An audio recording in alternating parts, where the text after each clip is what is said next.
கல்யாண சமையல் சாதம்.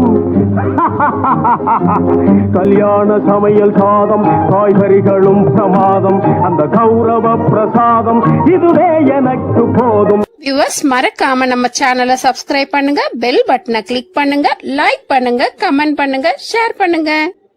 குட் ஈவினிங் ஃப்ரெண்ட்ஸ், நல்லா இருக்கீங்களா?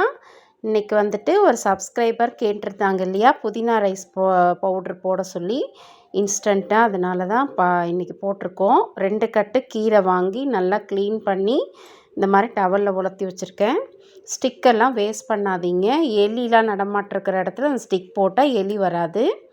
இப்போ நம்ம ஒரு ஹாஃப் டே போல் டவலில் உலர்த்தி எடுத்துகிட்டு வந்துட்டோம்.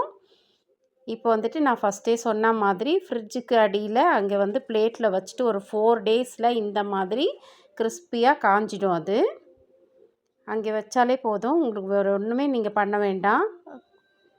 இப்போ வந்துட்டு இதுவும் நம்ம ட்ரை பண்ணணும்.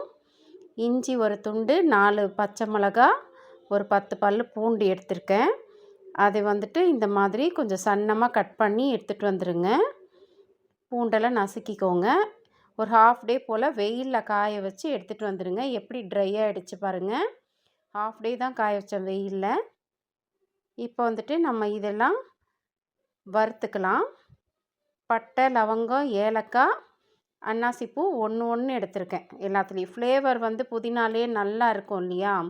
இப்போ நமக்கு காஞ்ச கீரை வந்து புதினா கீரை 2 கைப்பிடி அளவுக்கு கிடச்சிருக்கு. இது பொடி அரைச்சதுக்கப்புறம் தாளிக்கிறதுக்கு கருவேப்பிலை, காஞ்ச மிளகாய், கடலைப்பருப்பு, உளுத்தம்பருப்பு. கடலைப்பருப்பு, உளுத்தம்பருப்பு வேண்டான்னா நீங்கள் முந்திரி பருப்பு போட்டு கூட தாளிச்சிக்கலாம். இப்போ நம்ம ஒரு ட்ரை பேன் வச்சுட்டு பொடிக்கு வேண்டிய கடலைப்பருப்பு, உளுத்தம்பருப்பெல்லாம் போட்டு பூண்டு போட்டு நல்லா ஒரு கோல்டன் ப்ரௌன் கலரில் ஒரு ஹாஃப் கலர் வர்ற வரைக்கும் ஃப்ரை பண்ணிக்கோங்க. அதை ஹாஃப் கலர் வந்ததுக்கப்புறமா அந்த பட்டை, லவங்கம், ஏலக்காய் வச்சுருக்கோம் இல்லையா, அதையும் போட்டுடுங்க. அதுக்கப்புறம் நம்ம கொஞ்சம் பாதி காய வச்சுருக்கோம் இல்லையா, பச்சை மிளகா, இஞ்சி, பூண்டு அதெல்லாமும் அதில் சேர்த்துடுங்க. பூண்டு ஃபஸ்ட்டே சேர்த்தாச்சு. நம்ம மற்ற இன்க்ரீடியன்ட்ஸ் ஃபுல்லாக சேர்த்துட்டு கொஞ்சம் ஸ்லிம்மில் வச்சு அது வந்து ட்ரையாக ஆகணும். அவ்வளோதான். கலர் சேஞ்ச் ஆகக்கூடாது. இதுக்கு மேலே கலர் சேஞ்ச் ஆகக்கூடாது. இப்போ அந்த காய வச்ச புதினா கீரை வந்து 2 கைப்பிடி இருக்குது, ஃபுல்லாக போட்டுடலாம். ஃபுல்லாக ஸ்லிம்மிலே தான் இருக்கணும் ஸ்டவ்வு. இப்போ ஆஃப் பண்ணிவிட்டு நம்ம எடுத்துடலாம் ஸ்டவ்லேருந்து. கலர் சேஞ்ச் ஆகக்கூடாது. ஏன்னா நல்லா கிறிஸ்பியாக காஞ்சிடுச்சு இல்லையா? ஆற வச்சுட்டு மிக்ஸி ஜாரில் சேர்த்து பொடிச்சிட்டு வந்துடலாம். இப்போ வந்துட்டு மறுபடியும் ஒரு கடாய் வச்சுட்டு ஒரே ஒரு ஸ்பூன் எண்ணெய் ஊற்றி கொஞ்சம் கடுகு, அதுக்கப்புறம் கருவேப்பிலை, காஞ்ச மிளகா. உங்களுக்கு வந்து கடலைப்பருப்பு, உளுத்தம்பருப்பு வேணுன்னா போட்டுக்கோங்க. நான் போட்டிருக்கேன். வேண்டான்னா ஸ்கிப் பண்ணிவிடுங்க. முந்திரி பருப்பும் கொஞ்சம் ஆட் பண்ணியிருக்கேன் நான். நீங்கள் முந்திரி பருப்பு மட்டுமே கூட போட்டிங்கன்னா கூட நல்லா தான் இருக்கும் ஃப்ளேவர். புதினானாலே வந்து ஃப்ளேவருக்கு யூஸ் பண்ணுற பொருள் தானே.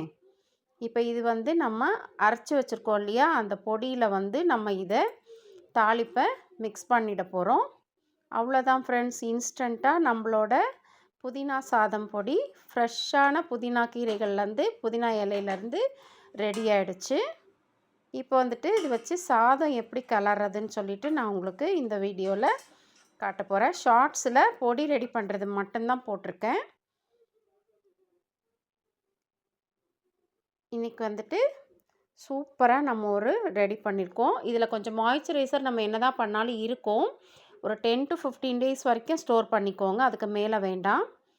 1 கப் ரைஸ் எடுத்திருக்கேன். ஸ்டவ்வெல்லாம் ஆஃப் பண்ணியாச்சு அப்போவே. 1 கப் ரைஸ் எடுத்திருக்கேன். சும்மா மிக்ஸ் மட்டும்தான் பண்ண போகிறோம் நம்ம. இப்போ 1 டீஸ்பூன் நெய் சேர்த்துக்கோங்க. சூடான சாதத்தில், எப்பவுமே இன்ஸ்டன்ட் பொடி சூடான சாதத்தில் பண்ணுங்க. அப்போ தான் அது நல்லா அப்சர்வ் பண்ணிக்கும். அந்த சாதத்துக்கு தேவையான உப்பு போட்டாச்சு. இப்போ வந்துட்டு 2 ஸ்பூன் மட்டும், சின்ன ஸ்பூனில் 2 ஸ்பூன் வந்து நம்ம இன்ஸ்டன்ட் பொடியை போட்டு மிக்ஸ் பண்ணிடுறேன். நீங்கள் சாப்பிடும்போது கூட 1 ஸ்பூன் உங்கள் சாதத்தில் போட்டு கையாலே மிக்ஸ் பண்ணி கூட சாப்பிட்டுக்கலாம். நான் இப்போ சும்மா உங்களுக்கு மிக்ஸ் பண்ணி காட்டினேன். பாருங்கள், நேச்சுரலாகவே அதில் கலர், ஃப்ளேவர் எல்லாமே இருக்குது. நம்ம எதுவுமே வந்து தனியாக ப்ரிசர்வேட்டிவ்னு ஆட் பண்ணவே வேண்டாம். சூப்பராக இருக்குது பாருங்கள். பவுலுக்கு மாற்றியாச்சு. மீதம் இருக்கிற பொடியை நம்ம டப்பாவில் போட்டு ஸ்டோர் பண்ணிக்கலாம். தேங்க்யூ ஃபார் வாட்சிங். உங்கள் ஃப்ரெண்ட்ஸுக்கும் ஷேர் பண்ணுங்கள். வாட்ச் பண்ணதுக்கு தேங்க்யூ.